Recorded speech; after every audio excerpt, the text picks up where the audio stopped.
أعوذ بالله من الشيطان الرجيم بسم الله الرحمن الرحيم السلام عليكم ورحمة الله وبركاته الحمد لله رب العالمين والصلاة والسلام على أشرف الأنبياء والمرسلين وعلى آله وصحبه رسول الله أجمعين اللهم صل على حبيبك سيدنا محمد وعلى آله وصحبه وسلم اللهم صل على حبيبك سيدنا محمد وعلى آله وصحبه وبارك وسلم. Kawan-kawan, kaum muslimin, muslimat yang berbahagia, yang dirahmati Allah insyaallah. Pada kesempatan sore hari pada asar hari Rabu tanggal 21 Juli tahun 2025 ini, saya akan mengkaji kitab Roh karya Ibnu Qayyim Al-Jauziyah yang diterbitkan oleh penerbit Darul Kalam Beirut, Lebanon pada tahun 1403 Hijriah. Saya akan membahas pada halaman 45, yaitu tentang pertanyaan apakah roh orang yang hidup bisa bertemu dengan roh orang yang sudah meninggal dunia. Dalam kitab ini dijelaskan dengan sangat panjang lebar, mungkin akan saya bagi dalam beberapa episode, karena saya tidak ingin ketinggalan satu kata pun dalam kitab ini. Bukti dan penguat dari pernyataan ini yaitu roh orang yang masih hidup bisa bertemu dengan orang meninggal terlalu banyak buktinya untuk dihitung, dan hanya Allah yang tahu jumlahnya. Masya Allah. Jadi kata Ibnu Qayyim ini, bukti tentang roh orang yang hidup bisa bertemu dengan roh orang yang sudah meninggal itu buktinya sangat banyak, dan kita tidak bisa menghitung sebagai manusia. Yang bisa menghitung hanya Allah, katanya. Subhanallah, Allahu Akbar. Apa yang dirasakan, dilihat, dan kenyataan merupakan bukti yang paling akurat tentang hal ini. Roh orang-orang yang masih hidup dan roh orang-orang yang sudah meninggal bisa saling bertemu, sebagaimana roh di antara orang-orang yang hidup juga bisa saling bertemu. Allah berfirman di dalam surat Az-Zumar ayat 42 yang artinya, Allah memegang jiwa orang ketika matinya dan memegang jiwa orang yang belum mati di waktu tidurnya. Maka Dia Allah tahan jiwa orang yang telah Allah tetapkan kematiannya, dan Dia melepaskan jiwa yang lain sampai waktu yang ditentukan. Sesungguhnya pada yang demikian itu terdapat tanda-tanda kekuasaan Allah bagi kaum yang berpikir. Jadi intinya pada surat Az-Zumar 42 ini menguatkan bahwa roh orang yang hidup bisa bertemu dengan roh orang meninggal pada waktu tidur, karena pada waktu tidur jiwa atau roh orang yang hidup dipegang sama Allah. Jadi terserah Allah mau ngapakan. Dia mau menjumpakan dengan roh yang sudah mati, itu kekuasaan Allah. Kalau Allah sudah berkehendak, la haula wala quwata illa billahil alil azim, innama amruhu idza arada syai'an ayaqula lahu kun fayakun. Tinggal berkata jadi, tinggal berkata iya, maka terjadilah iya. Dan semua kekuasaan Allah sangat besar. Masya Allah. Jadi roh orang yang mati itu dipegang oleh Allah dan tidak dilepaskan kembali, makanya jadi mati, tidak menyatu ke jasadnya. Jasadnya orang mati kan ada di makam, di barzah, di kuburan. Sedangkan pada orang yang tidur, orang yang masih hidup, waktu tidur rohnya dipegang Allah, kemudian waktu rohnya dibalikkan lagi ke jasadnya, maka orang itu bangun tidur. Demikianlah kawan. Abu Abdullah bin Mandah menyebutkan dari Ibnu Abbas, dia berkata berkaitan dengan ayat itu di atas, yaitu ayat Az-Zumar tadi yang saya bacakan. Dia berkata bahwa aku mendengar kabar bahwa roh orang-orang yang hidup dan yang sudah meninggal dapat saling bertemu di kala tidur. Lalu mereka saling bertanya. Kemudian Allah menahan roh orang yang sudah meninggal dan mengembalikan roh orang-orang yang masih hidup ke jasadnya, seperti yang saya bilang tadi. Ini berdasarkan cerita Abu Abdullah bin Madah. Kemudian Ibnu Abi Hatim menyebutkan di dalam tafsirnya dari As-Saddi tentang firman Allah, orang yang belum mati di waktu tidurnya,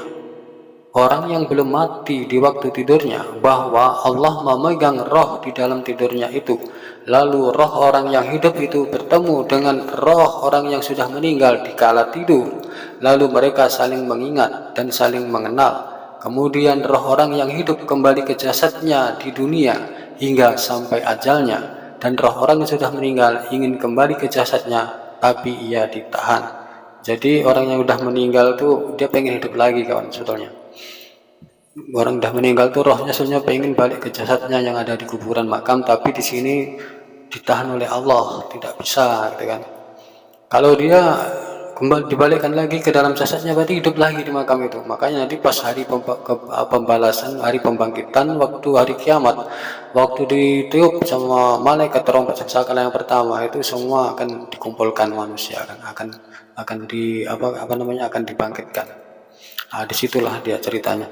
Inilah salah satu dari dua pendapat tentang ayat ini, bahwa yang ditahan adalah roh orang yang sudah meninggal, dan yang dikembalikan adalah roh yang ditahan karena sedang tidur. Artinya, Allah menahan roh orang yang sudah meninggal dan tidak mengembalikan ke jasadnya, kecuali setelah datangnya hari kiamat. Seperti saya bilang tadi, setelah ditiup sangkakala yang pertama itu nanti dibangkitkan dia. Dan roh yang tidur ditahan lalu dikembalikan lagi ke jasadnya sampai ajal yang telah ditentukan. Lalu roh ini akan ditahan ketika dia meninggal. Jadi kalau orang tidur itu rohnya waktu tidur dipegang sama Allah, ya kan? Kemudian setelah bangun dibalikkan lagi, kemudian membalikkan itu sampai hari kiamat, sampai ditiupkannya tiup trompet sangkakala yang pertama. Begitu kawan. Pendapat kedua tentang ayat ini bahwa yang ditahan dan yang dikembalikan dalam ayat ini adalah roh orang hidup saat tidurnya. Ajal orang yang sudah berakhir seperti yang ditetapkan, maka Allah menahan roh itu di sisinya dan tidak mengembalikannya ke jasadnya. Sedangkan orang yang ajalnya belum sampai waktu yang ditentukan, dia mengembalikannya ke jasadnya sampai ajal yang ditetapkan itu tiba. Penjelasan tadi juga. Kemudian Syekhul Islam Ibnu Taimiyah memilih pendapat yang kedua ini, dan dia berkata, begitulah yang ditunjukkan Al-Quran dan As-Sunnah. Allah menyebutkan penahanan roh yang telah ditetapkan untuk menahannya karena sedang tidur, sedangkan roh yang ditahannya ketika ia meninggal, yang ditahan oleh Allah maksudnya ketika ia meninggal, tidak disifati dengan menahan atau mengembalikan, tapi merupakan bentuk ketiga. Namun yang lebih kuat adalah pendapat pertama, sebab Allah mengabarkan dua macam penahanan roh, yaitu penahanan besar yang disebut penahanan roh ketika karena meninggal, dan penahanan kecil karena tidur. Jadi roh bisa dibagi menjadi dua macam. Jadi Allah menahan roh itu ada dua macam, menahan roh secara besar waktu kita meninggal, dan penahanan roh secara kecil waktu kita tidur. Jadi sama-sama ditahan. Penahanan roh oleh Allah yang secara kecil itu berarti kita lagi tidur. Kalau penahanan roh secara lebih besar berarti kita sudah meninggal dunia, karena roh tidak akan dibalikkan lagi ke jasad kecuali pada hari kiamat kelak waktu ditiupkan sangkakala yang pertama. Jadi roh bisa dibagi menjadi dua macam, yaitu satu macam roh yang ditetapkan kematiannya lalu ia ditahan di sisi Allah, yaitu penahanan karena kematian. Kedua, roh yang mempunyai sisa hidup hingga waktu yang telah ditentukan, yang dikembalikan ke jasadnya hingga berakhirnya sisa waktu yang telah ditentukan. Jadi roh ada dua, roh yang telah ditahan oleh Allah selamanya atau tadi roh orang-orang yang mati, dan roh yang ditahan oleh Allah hanya sementara, yaitu roh orang yang tidur sampai ia menjumpai takdir kematiannya. Begitu kawan. Allah menjadikan penahanan dan pengembalian roh sebagai dua hukum bagi jiwa yang dipegang, seperti yang disebutkan dalam ayat itu. Yang ini ditahan dan yang itu dikembalikan. Allah mengabarkan bahwa jiwa yang belum meninggal adalah yang ditahannya ketika ia tidur. Kalau memang memegang jiwa orang yang tidur ada dua macam. Kalau memang memegang jiwa orang yang tidur itu ada dua macam, yaitu memegang jiwa yang meninggal dan memegang jiwa yang tidur. Tentu Allah tidak mengatakan orang yang belum mati di waktu tidurnya, artinya semenjak jiwa itu dipegang berarti ia meninggal. Sementara Allah mengabarkan bahwa jiwa itu belum mati. Lalu bagaimana mungkin Allah juga menyatakan setelah itu, maka dia ditahan jiwa orang yang telah dia tetapkan kematiannya. Maka Allah menahan jiwa roh orang yang telah ditetapkan kematiannya.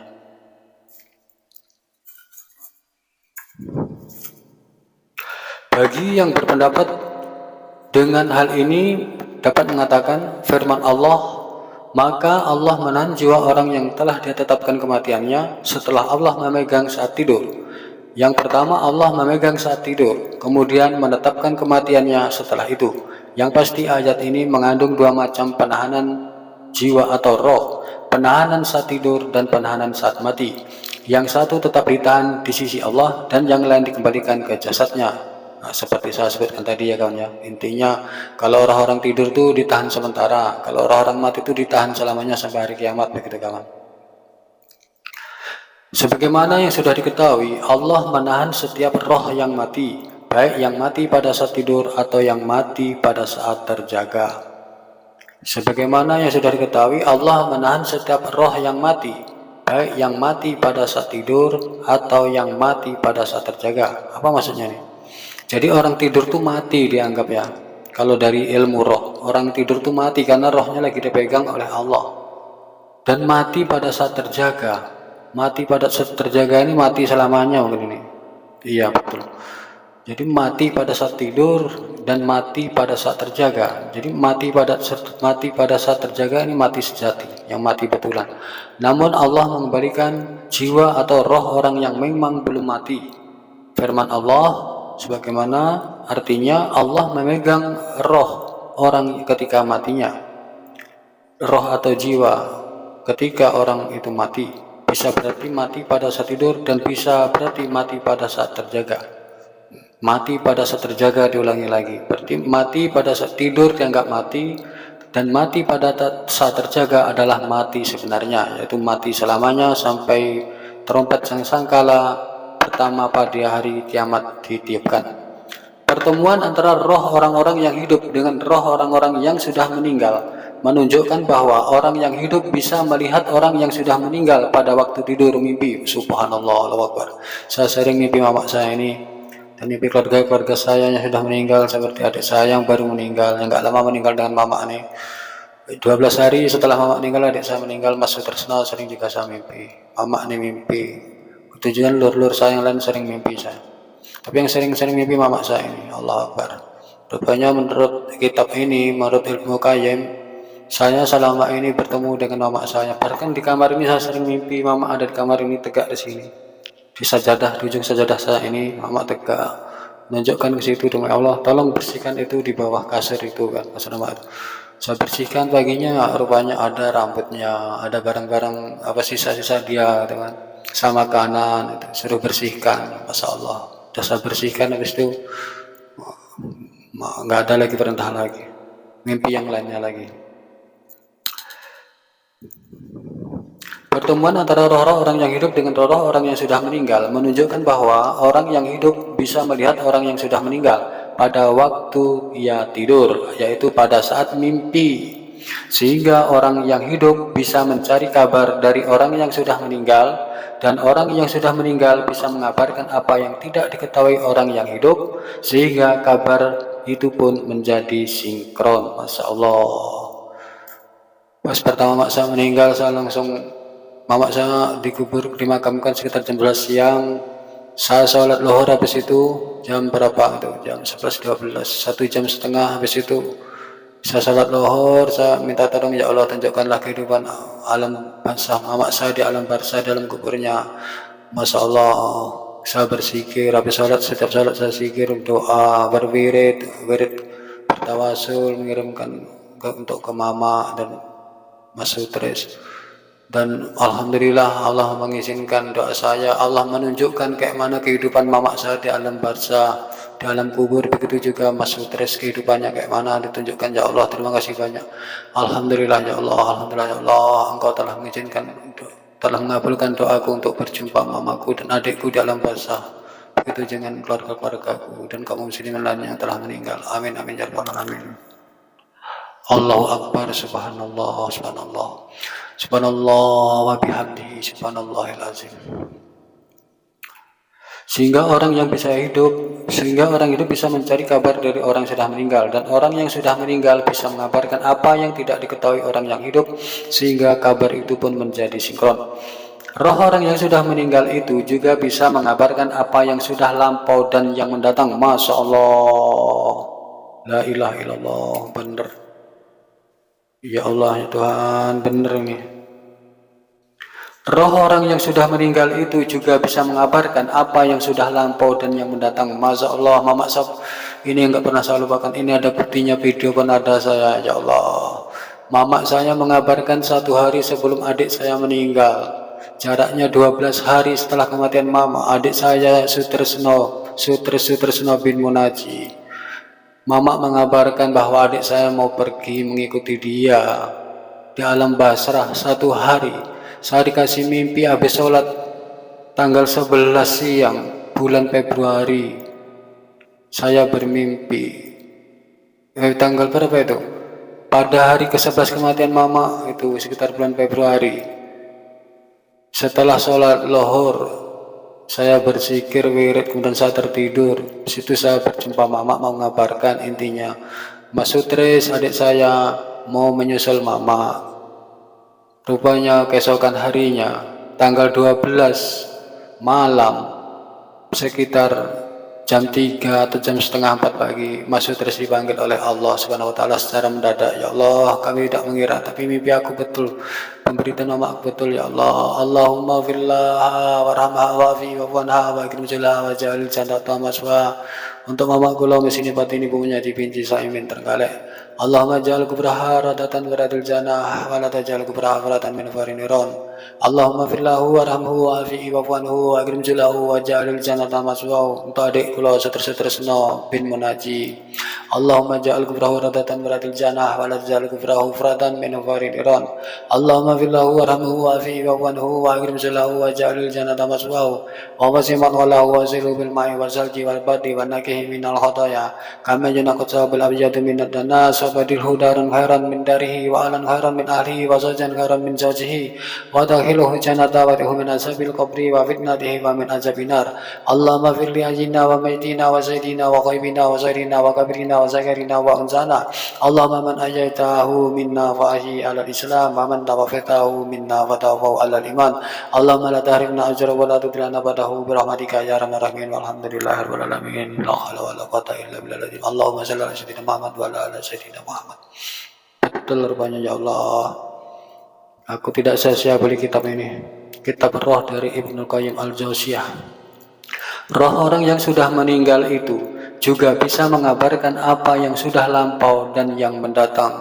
Subhanallah, Allahu Akbar. Mama saya mengabarkan 1 hari ke depan, 1 hari ke depan, 1 hari yang belum terjadi Mama saya dah tahu. Ya Allah, alhamdulillah ya Allah. Bahkan boleh jadi roh orang yang sudah meninggal itu mengabarkan harta yang pernah dipendamnya di tempat tertentu. Masya Allah, Masya Allah, ini bener lagi ya Allah. Mama saya pernah mengantar biji sawit kepada si Hendra. Masya Allah, 2 biji. Ya Allah, aku beli kitab ini kok bisa cepat sekali. Boleh jadi, bahkan boleh jadi roh orang meninggal mengabarkan harta yang pernah dipendamnya di suatu tempat tertentu yang tidak diketahui siapapun selain dia. Atau boleh jadi dia mengabarkan hutang yang belum dilunasinya, lalu ia menyebutkan bukti dan saksi-saksinya. Allahu Akbar. Ini tentang buah sawit. Saya mimpi Mama ngasih buah sawit untuk Hendra. Saya antarkan ke Hendra itu bahasanya. Masya Allah. Padahal saya dibikin baru. La ilaha illallah. Benar banyak. Yang lebih jauh dari gambaran itu semua, bahwa roh orang yang sudah meninggal bisa mengabarkan suatu amalan yang tidak pernah diketahui siapapun. Masya Allah. Yang lebih jauh dari gambaran itu semua, bahwa roh orang yang sudah meninggal bisa mengabarkan suatu amalan yang tidak pernah diketahui siapapun. Maksudnya amalan orang yang sudah meninggal itu, jadi dia bisa mengabarkan amalan yang tidak pernah diketahui oleh siapapun. Amalan diam-diam begitu, maksudnya umpamanya dia sedekah pada orang yang tidak pernah diketahui orang lain kecuali yang diberi, itu bisa ditunjukkan dalam mimpi. Yang lebih hebat lagi, seperti mak saya itu, kalau dia bersedekah tidak ngomong-ngomong dia. Waktu saya tanya, waktu mengantar beras itu, waktu mengantar ikan mau kemana mak? Gak ada, kamu nggak usah tahu, saya mau ngasih bantuan ini ke orang katanya. Masya Allah, subhanallah, Allahu Akbar. Kayak itu maksudnya. Yang lebih hebat lagi, roh orang yang meninggal bisa mengabarkan kepada orang yang hidup. Yang lebih hebat lagi, roh orang yang sudah meninggal bisa mengabarkan kepada orang yang hidup. Seperti berikut ini. Engkau pernah menemui kami pada waktu ini dan itu. Masya Allah. Engkau pernah menemui kami pada waktu ini dan itu. Dan memang begitulah kenyataannya. Boleh jadi roh itu menggambarkan beberapa urusan yang memberikan kepastian kepada orang yang hidup, karena memang tak seorang pun yang mengetahuinya. Engkau pernah menemui kami pada waktu ini dan itu. Masya Allah.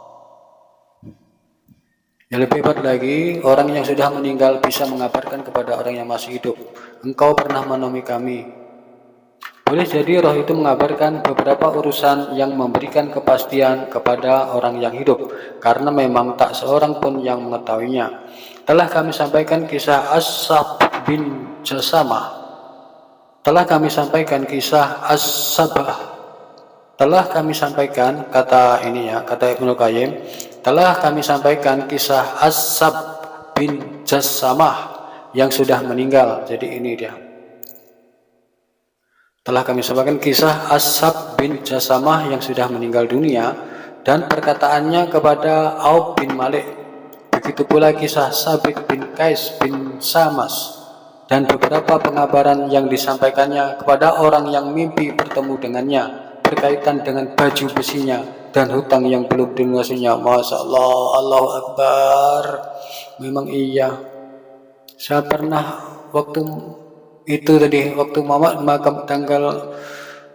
dimakamkan sekitar jam 11. Jam 1-nya saya tertidur habis sholat luhur. Mama minta payung. Mana payungnya, kok nggak ada, payung warna silver, mak. Masya Allah. Dalam mimpi itu ya mak, nanti saya cari. Waktu itu saya masih Pekanbaru, saya tidak di rumah karena saya nggak kuat mau datang ke rumah waktu pemakaman mama. Saya pulang ke rumah, orang-orang di rumah saya suruh cari payung itu, katanya nggak ada. Waktu saya WA katanya nggak ada. Kemudian saya pulang, saya suruh cari, kita saja sama-sama. Masya Allah, si Sandi menemukan payung itu. Itu yang dalam mimpi saya. Allahu Akbar. Padahal saya nggak pernah nampak sebelumnya payung itu, ya Allah. Dan saya tanya orang-orang di rumah, memang itu rupanya payung sering dipakai mama. Allahu Akbar, Allahu Akbar. Mama minta payung. Kemudian pernah mama itu menunjukkan kain panjang merahnya itu disia-siakan, dibuang-buang. Maksud mama, saya suruh memeliharakan panjang merah itu. Saya waktu masih di Pekanbaru juga. Kemudian mama kayak marah-marah gitu datang ke rumah saya Pekanbaru itu. Ada di rumah. Waktu saya habis sholat malam, saya tertidur di atas sajadah. Mama lewat di atas sajadah saya itu. Dari dalam kamar saya menuju ke dapur. Mama saya agak marah-marah, ngomongnya itu nggak keras. Saya tanya, ngapa mak kok marah? Mama kalau ngomongnya agak keras, soalnya telinga sebelah kiri saya lagi kemasukan air wudhu, jadi agak berdenging, nggak terdengar mak. Cuman mama itu menunjukkan kain merah itu kayak disisakan, artinya suruh jagakan merah, kain panjang merah. Saya langsung pulang, saya tanya sama Sugit, saya periksa di kamar, subhanallah, ada kain merah dalam mimpi saya. Allahu Akbar, Allahu Akbar, Allahu Akbar. Kemudian saya periksa video-video, kan rupanya kain merah itu waktu tahun 2020 dipakai mama waktu mama sakit, pakai alas di kamar mama waktu kepala itu masih menghadap ke pintu, masih menghadap ke mana itu ya, masih menghadap ke selatan. Kepala mama masih menghadap ke selatan. Kalau pas terakhir ini kan kepala mama menghadap ke timur. Allahu Akbar, la haula wala quwata illa billahil azim. Allahu Akbar, terima kasih ya Allah. Engkau telah pertemukan roh aku dan roh mamanya yang meninggal. Terima kasih ya Allah. Alhamdulillah, alhamdulillah, alhamdulillah. Subhanallah, subhanallah bihamdihi, subhanallahil azim. Begitu pula kisah Sabit Qais bin Sam dan beberapa pengabaran yang disampaikan kepada orang yang mimpi bertemu dengannya berkaitan dengan baju besinya dan hutang yang belum dilunasinya. Dan mudah-mudahan insya Allah mama saya nggak ada hutang, karena tidak ada semua yang mimpi tentang mama punya utang. Bahkan waktu mama meninggal, kabarnya ini saudara-saudara saya udah keliling-keliling di desa ini, ada nggak punya utang mama? Ternyata tidak dijumpai. Alhamdulillah ya Allah. Mimpi kami memang tidak ada masalah utang. Hal serupa terjadi pada kisah Sadakah bin Sulaiman. Hal serupa, bismillahirrahmanirrahim, Hal serupa terjadi pada kisah Sadakah bin Sulaiman al-Jafari. Pengabaran anaknya kepadanya tentang apa yang dilakukannya setelah dia meninggal dunia. Begitu kisah Sabib bin Saibah dan perkataan ibunya setelah dia meninggal. Katanya, semoga Allah memberikan balasan kebaikan kepadamu, karena dia telah menalkini ibunya dengan kalimat la ilaha illallah ketika meninggalnya. Begitu pula kisah Al-Fada bin Al-Muwafiq beserta anaknya dan pengabarannya bahwa dia mengetahui kedatangannya. Masya Allah. Ini bukti bahwa kita datang ziarah itu mengetahui orang yang kita ziarahi. Kemudian waktu orang mau meninggal sakaratul maut itu ditalkin, rupanya dia mengetahui juga waktu sakaratul maut itu. Setelah dia meninggal, memberikan mimpi kepada orang yang menalkinkan itu, dia mengucapkan terima kasih telah menalkinku dengan kalimat la ilaha illallah, itu maksudnya. Kemudian kisah selanjutnya adalah Said bin al-Musawaf berkata bahwa Abdullah bin Salam bertemu dengan Salman al-Farisi. Masing-masing berkata pada yang lain bahwa jika engkau meninggal lebih dahulu daripada aku, maka temuilah aku dan kabarkanlah kepadaku apa yang engkau dapatkan dari Tuhanmu, dari Allah Subhanahu wa taala. Dan jika aku mati lebih dahulu daripada kamu, maka aku akan menemuimu dan mengabarkan hal serupa kepadamu. Masya Allah, ada dua orang bersahabat ini ceritanya. Dia berjanji siapa yang mati duluan disuruh mengabarkan kayak mana kabar di keadaannya di alam barzakh kepada orang masih hidup melalui mimpi. Masya Allah. Apakah orang yang sudah meninggal dapat bertemu dengan orang yang masih hidup? Tanya yang lain. Masya Allah. Benar, roh mereka ada di surga dan pergi menurut kehendaknya. Masya Allah. Katanya orang yang sudah meninggal ini, apakah orang yang sudah meninggal? Ini orang yang kawannya masih hidup bertanya kepada orang meninggal dalam mimpinya itu, katanya, apakah orang yang sudah meninggal dapat bertemu dengan orang yang masih hidup? Katanya benar, roh orang meninggal itu ada di surga kalau dia ada di surga, dan pergi kemanapun sekehendaknya, pergi mana suka-suka gitu kan, mau melayang-layang kemana. Said menuturkan, maka setelah Fulan meninggal dunia, dia menemui temannya dalam tidur. Saya berkata, tawakallah engkau dan terimalah kabar gembira, karena aku tidak melihat suatu balasan seperti balasan karena tawakal. Al-Abbas bin Abdul Muttalib berkata, aku benar-benar ingin bertemu Umar dalam mimpi, sebab terakhir aku bertemu dengannya hampir setahun yang lalu. Maka ketika aku benar-benar bermimpi bertemu dengannya dan dia sedang mengusap keringat di dahinya, dia berkata, inilah waktu kosongku. Hampir saja tempat semayamku berguncang, kalau tidak karena aku bertemu orang yang penuh belas kasih. Inilah waktu kosongku, hampir saja tempat semayamku berguncang, kalau tidak karena aku bertemu orang yang penuh belas kasih. Kalau tidak karena aku bertemu dengan orang penuh belas kasih. Jadi di alam barzakh pun ada waktu sempit, ada waktu kosong. Jadi waktu ada waktu kosong, roh-roh di alam barzakh itu dia menjumpai orang-orang yang dia kendaki, siapa saudara dia, anak dia, ibu dia, begitu kan. Yang masih hidup maupun yang sudah mati. Ketika Suraih bin Abid As-Samali hampir mendekati ajal waktu sakaratul maut, Gidaid bin Al-Haris masuk ke dalam rumahnya dengan sikap yang amat serius seraya berkata, wahai Abul Hajjaj, jika engkau bisa menemui kami setelah engkau meninggal dunia, lalu engkau mengabarkan apa yang engkau lihat, maka lakukanlah. Masya Allah, ada orang yang sakaratul maut dibilang sama saudaranya yang masih hidup, yang menjenguknya, dibilang, wahai orang yang meninggal, jika engkau nanti meninggal, tolong kabarkanlah keadaanmu di alam barzakh kepada kami yang masih hidup, katanya. Masya Allah, seperti yang apa nih, seperti yang dilakukan mama saya. Masya Allah. Mama saya meninggal takut, ya Allah mak, ya Allah takut nanti saya temenin saya tidur di makam mak malam-malam. Akhirnya saya tidur di makam ketulang.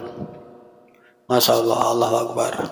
Dan dari situ, Masya Allah, saya seperti terlahir kembali saya. Banyak pengalaman-pengalaman batin saya, Masya Allah. Pengalaman gaib saya banyak kali. Masya Allah, seperti ada di dunia lain saya sekarang ini. Semenjak emak saya meninggal. Allahu Akbar, semua ini atas kehendak-Mu ya Allah. La khala wa la quwata illa billahil aliyil azim. Innama amruhu idza arada shay'an an yaqula lahu kun fayakun. La ilaha illallahul azimul halim, la ilaha illallahul arzil azim, la ilaha illallah, la ilaha illallah, la ilaha illallah rabbul samawati wa rabbul ardi wa rabbul arsyil karim. La ilaha illallah wahdahu la syarika lahu, lahul mulku wa lahul hamdu yuhyi wa yumiitu wa huwa ala kulli syai'in qadir. La ilaha illallahul azimul halim, la ilaha illallahul arzil azim, la ilaha illallah rabbus samawati wa rabbul ardi wa rabbul arsyil karim. Sampai mana tadi? Ini dia. Ketika Surah bin Abid Al-Samali hampir mendekati ajalnya, Kidaib bin Al-Haris masuk ke dalam rumahnya dengan sikap yang amat serius seraya berkata, "Wahai Abu Hajjaj, jika engkau bisa menemui kami setelah engkau meninggal dunia, lalu engkau mengabarkan apa yang engkau lihat, maka lakukanlah itu yang tadi." Setelah Surah meninggal dunia sekian lama, barulah Kidaib mimpi bertemu dengannya. Oh, jadi tidak langsung ya. Setelah meninggal itu beberapa waktu kemudian baru datang ini yang meninggal ini ngasih kabar. Tidak langsung meninggal, pas malam pertama kedua langsung datang begitu kan. Kidaib bertanya, "Bukankah engkau benar-benar telah meninggal?" "Begitulah," jawab Surah yang sudah meninggal. "Bagaimana keadaanmu sekarang?" tanya Kidaib yang masih hidup. "Rabb kami Allah mengampuni dosa-dosa kami dan tidak ada yang mendapat siksa kecuali Al-Ahrat," jawab Surah. Al-Ahrat ini apa ya? Bagikan kawan yang tahu, minta tolonglah. Kalau saya upload di YouTube nanti tolong komen apa maksudnya Al-Ahrat. "Rabb Allah kami mengampuni dosa-dosa kami dan tidak ada yang mendapat siksa kecuali Al-Ahrat." Tulisannya AL-AHRADH. Jawab Surah yang sudah mati. Siapa yang dimaksud? Oh, ini ada penjelasnya. Siapa yang dimaksud Al-Ahrat itu? Tanya Kidaib yang masih hidup. Yaitu orang-orang yang dituding dengan jari orang banyak karena sesuatu. Jawab Surah. Yaitu Al-Ahrat yaitu orang-orang yang dituding dengan jari orang banyak karena sesuatu. Apa maksudnya dituding ini? Orang menuding ini. Yaitu orang-orang yang dituding dengan jari orang banyak karena sesuatu. Orang yang dituding oleh orang banyak karena sesuatu itu yang dapat siksa. Itu maksudnya. Abdullah bin Umar berkata, Abdullah bin Umar bin Abdul Aziz berkata, "Aku mimpi bertemu ayahku setelah beberapa lama ayah meninggal dunia, yang seakan-akan dia sedang berada di sebuah taman." Masya Allah, sama ini dengan mamaku. Aku setiap mimpi mama itu rumahnya di taman, belakangnya ada danau, di samping kanannya ada pegunungan, depannya rumput menghijau bunga-bunga, dia terang tapi tidak panas. Masya Allah. Rumah mama itu terbuat dari bambu hijau dingin. Mimpi pertama, mimpi kedua rumah mama dari kaca dingin di atas bukit, di bawah bukit di lembah. Bukitnya itu menghijau gitu. Kemudian saya dibawa anak kecil naik ke atas bukit, di sana ada juga rumah-rumah, di sana ada rumah kan mama main di sana. Masya Allah, dari atas bukit saya ditunjukin mama, itu rumah kamu di bawah sana. Masya Allah, dalam mimpi saya itu kayak saya di atas awan. Subhanallah, saya ditunjukin itu rumah kamu sekitar sana, itu rumah aku mama yang sebelah sana, Bang Inam. Allahu Akbar, Allah Akbar, betul rumahnya. Abdullah bin Umar berkata, "Aku mimpi bertemu ayahku setelah beberapa lama ayah meninggal dunia, yang seakan-akan ayah sedang berada di sebuah taman. Ayah menyodoriku beberapa buah yang kutakwili sebagai anak. Ayah menyodoriku beberapa buah yang dia takwilkan atau ditafsirkan sebagai anak. Aku bertanya, apa amal yang paling utama menurut apa yang dilihat ayah? Aku bertanya, apa amal yang paling utama menurut apa yang dilihat ayah? Istighfar bagi anakku, Masya Allah. Jadi amalan yang paling utama itu kata ayahnya istighfar, kata ayah anda meninggal. Astagfirullahaladzim, astagfirullahaladzim, la ilaha illallah wal hayyul qayyum wa atubu ilaih. Itu amalan yang paling utama istighfar, astagfirullah, minta ampun.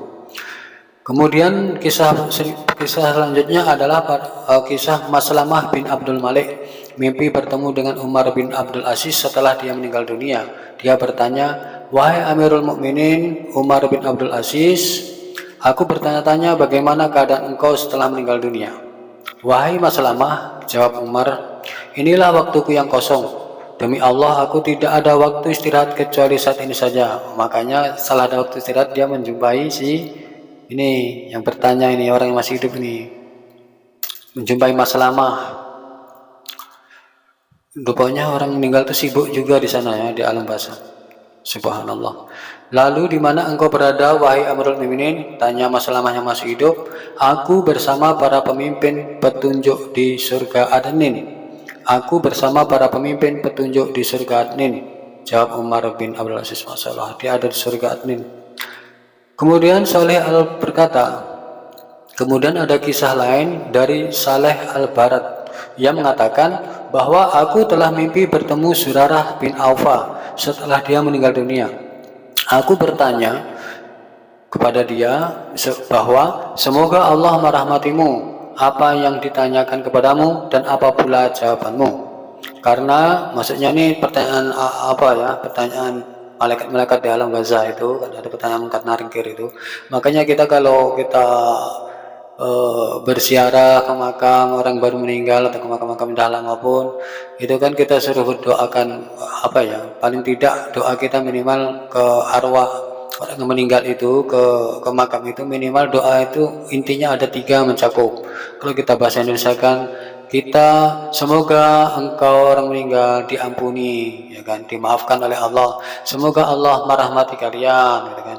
Kemudian yang ketiga, semoga Allah menetapkan jawaban kalian atas pertanyaan kubur, pertanyaan malaikat datang mungkar nakir, menetapkan jawaban. Jadi jawabannya mudah-mudahan Allah menetapkan, kan Allah dan memberikan rahmat dan mengampuni.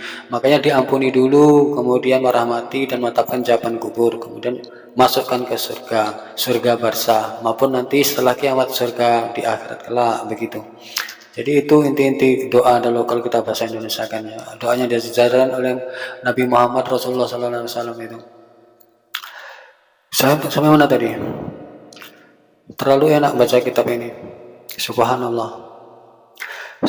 Saleh Al-Bar berkata, aku mimpi bertemu Zurarah bin Aufa setelah dia meninggal dunia. Aku bertanya, semoga Allah merahmatimu, apa yang ditanyakan kepadamu dan apa pula jawabanmu. Karena dia berpaling, aku bertanya lagi, apa yang diperbuat Allah terhadap dirimu?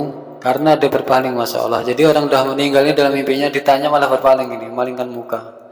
Makanya bertanya lagi nih masih hidup dalam mimpinya. Karena dia berpaling, aku pun bertanya lagi. Pertanyaanku, apa yang diperbuat Allah terhadap dirimu?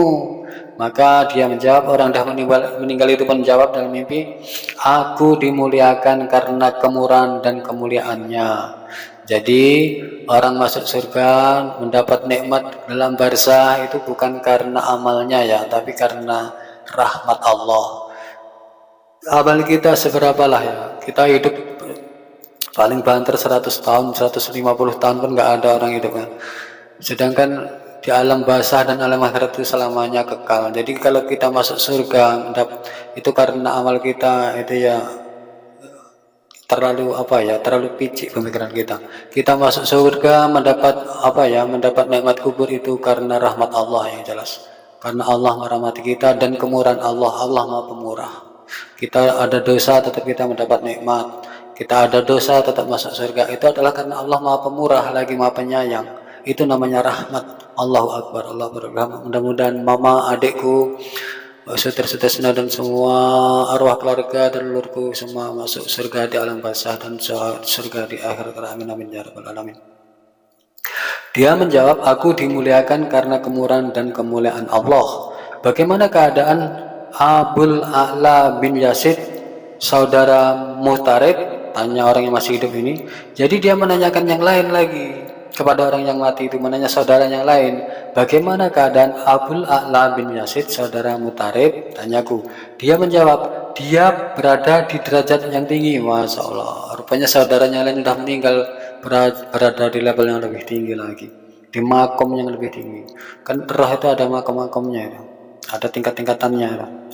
Apa amal yang paling baik di sisi kalian? Tanyaku. Dia menjawab, orang yang meninggal itu menjawab, tawakal dan tidak berangan-angan yang muluk-muluk. Masya Allah, tawakal, menyerahkan diri pada Allah.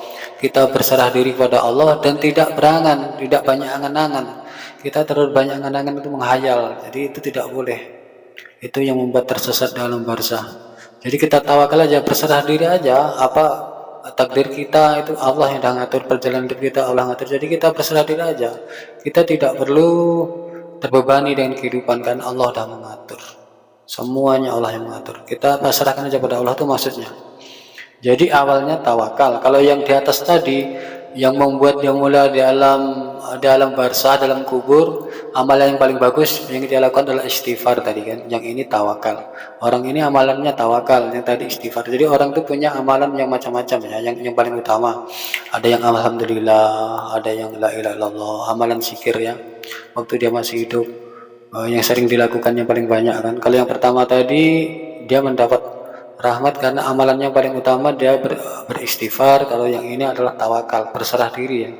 Jadi dia orang ini paling ikhlas ini, menerima takdir, qada, tadir dan qadar ini. Yang ini intinya begitu dia.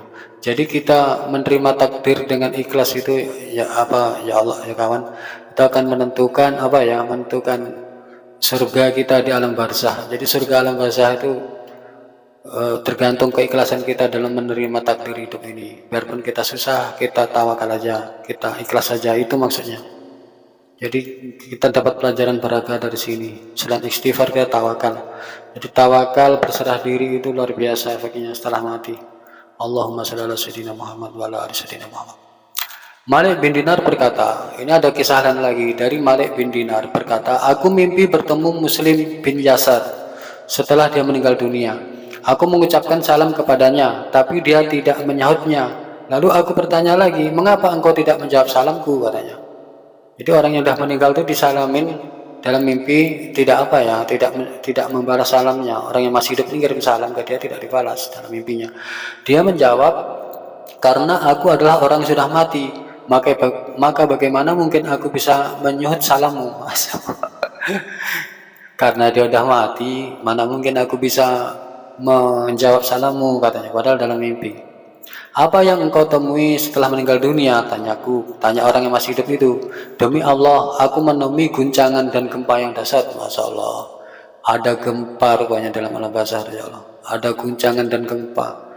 Rupanya bukan hanya di dunia hidup ini ada gempa, ya Allah. Rupanya di alam barzah, di alam kematian, di dalam bumi sana ada gempa juga. Di alam barzah, dalam kubur ada gempa juga, kawan. Masya Allah. Astagfirullahaladzim. Astagfirullahaladzim. Demi Allah, aku menemui guncangan dan gempa yang dahsyat. Lalu apa setelah itu? Tanya orang yang masih hidup. Orang yang mati itu menjawab, mimpi yang kamu alami ini terjadi karena Allah yang Maha Pemurah. Dia menerima kebaikan-kebaikan dari kami dan mengampuni kesalahan-kesalahan kami serta menjamin bagi kami sesudahnya. Masya Allah. Dia mengatakan bahwa mimpi yang kamu alami ini terjadi karena Allah. Masya Allah.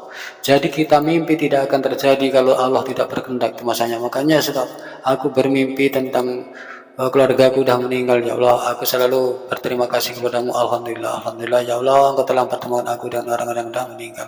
Terima kasih banyak, ya Allah. Aku selalu berdoa begitu, mengucap begitu. Rupanya betul, mimpi yang kamu alami ini terjadi karena Allah yang Maha Pemurah. Dia menerima kebaikan-kebaikan dari kami dan mengampuni kesalahan-kesalahan kami serta menjamin bagi kami kesudahannya. Setelah itu Malik jatuh dan pingsan. Masya Allah. Orang yang hidup itu, yang mimpi itu jatuh dan pingsan, dan beberapa hari kemudian dia jatuh sakit yang disusul dengan kematiannya. Masya Allah. Dia menjawab, mimpi yang kamu alami ini terjadi karena Allah yang Maha Pemurah. Dia menerima kebaikan-kebaikan dari kami dan mengampuni kesalahan kami serta menjamin bagi kami kesudahannya. Masya Allah, Allah itu Maha Pemurah, itu saya bilang. Kalau kita masuk surga gara-gara cuman amal kita itu sangat kecil. Jadi kita masuk surga, baik surga barzah maupun surga akhirat tuh karena rahmat Allah ya, kan Allah Maha Pemurah lagi Maha Penyayang. Seperti ini cerita ini. Setelah itu Malik jatuh pingsan setelah bertanya jawab dalam mimpi ini. Mimpi yang kamu alami ini adalah terjadi karena Allah yang Maha Pemurah dan menerima. Dia diterima dalam kuburnya ada guncang. Demi Allah aku menemui guncangan dan gempa yang dahsyat. Mimpi yang kamu alami ini terjadi karena Allah yang Maha Pemurah. Dia menerima kebaikan-kebaikan dari kami, menerima amalnya dan mengampuni dosanya. Masya Allah, Allah Maha Pemurah lagi Maha Penyayang. Setelah itu Malik jatuh pingsan dan beberapa hari kemudian dia jatuh sakit yang disusul dengan kematiannya. Akhirnya orang yang mimpi ini meninggal. Suhail saudara Hasan berkata, aku bermimpi bertemu Malik bin Dinar. Malik bin ini cerita lain lagi ya. Oh tidak, ini masih kelanjutannya. Jadi tadi kan ada orang meninggal dalam mimpi dia. Ada orang meninggal datang dalam mimpinya si Malik bin Dinar. Ini kan meninggal juga tadi ini kan. Dia mengatakan orang meninggal yang pertama tadi bahwa Allah itu Maha Pengasih lagi Penyayang, Maha Mengampuni dan Maha Memberi rahmat. Habis itu meninggal yang mimpi Malik ini. Kemudian setelah dia meninggal ada orang mimpi ke Malik. Jadi ada orang meninggal datang ke orang hidup mimpi. Kemudian orang yang hidup mimpi ini meninggal. Kemudian datang lagi orang yang masih hidup. Jadi setelah itu Malik jatuh dan pingsan. Beberapa hari kemudian dia jatuh sakit yang disusul dengan kematiannya. Setelah itu ada orang yang bernama Suhail, yaitu saudaranya Hasem, berkata, aku mimpi bertemu Malik bin Dinar tadi yang kita di atas tadi.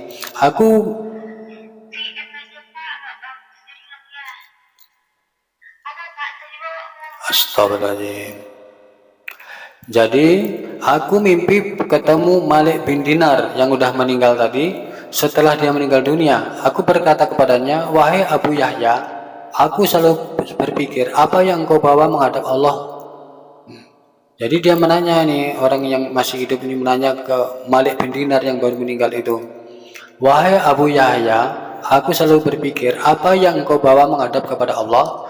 Maka Malik bin Dinar yang baru meninggal pun menjawab, aku datang sambil membawa dosa yang banyak. Lalu dosa-dosa itu diampuni karena baik sangka kepada Allah. Masya Allah. Jadi kalau Malik bin Dinar ini dia mendapat rahmat dari Allah ya di alam barzahnya, padahal dosanya banyak. Dia menghadap Allah dengan bawa dosa banyak ya kan, dosanya banyak, tapi dia tetap masuk surga di alam barzah. Karena apa? Karena dia berbaik sangka kepada Allah. Makanya kita jangan suuzon pada takdir ya. Kalau kita suuzon bersangka buruk terhadap takdir, qada dan qadar kita, itu akan membawa kesusahan kita setelah kita meninggal di alam barzah. Seperti kisahnya Malik bin Dinar ini, karena dia modalnya berbaik sangka kepada Allah waktu di dunia. Biarpun dia menderita, dia tetap berbaik sangka. Menderita ini kan Allah yang ciptakan. Kayak manapun keadaan saya itu Allah menciptakan, baik dalam keadaan senang maupun susah, dalam keadaan sedih maupun gembira itu Allah yang ciptakan. Jadi karena Allah itu sutradara kita, jadi kita harus berbaik sangka pada Allah. Allah membuat begini mungkin ada hikmahnya, itu maksudnya. Jadi kalau kita berbaik sangka kepada Allah, bersuuzon yang kepada Allah waktu masih hidup, mudah-mudahan waktu sudah meninggal kita akan dirahmati Allah. Walaupun kita banyak dosa, tetap akan dimasukkan ke dalam surga di alam barzah, dalam kubur. Itu maksudnya ini. Masya Allah.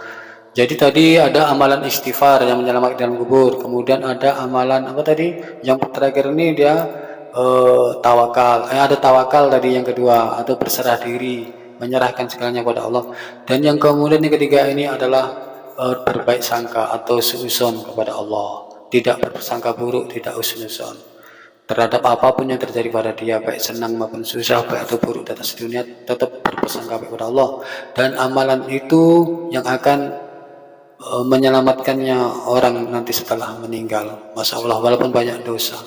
Subhanallah, Allahu Akbar, la haula wala quwwata illa billahil azim.